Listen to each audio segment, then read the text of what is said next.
howling in the blizzard. A week after I moved to Kansas City, a blizzard hit.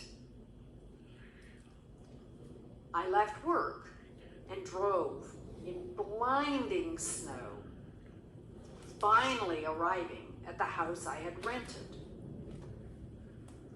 There was a huge drift at the beginning of the driveway.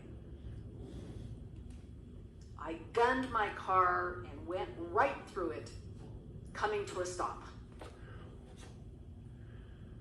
I congratulated myself on my safe arrival.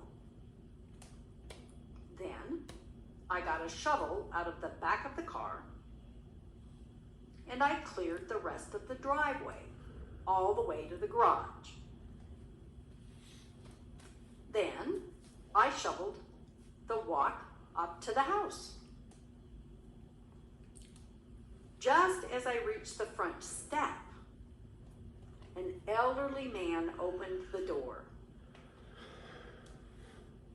"Thanks, son," he said, "but you live next door." The end of this story.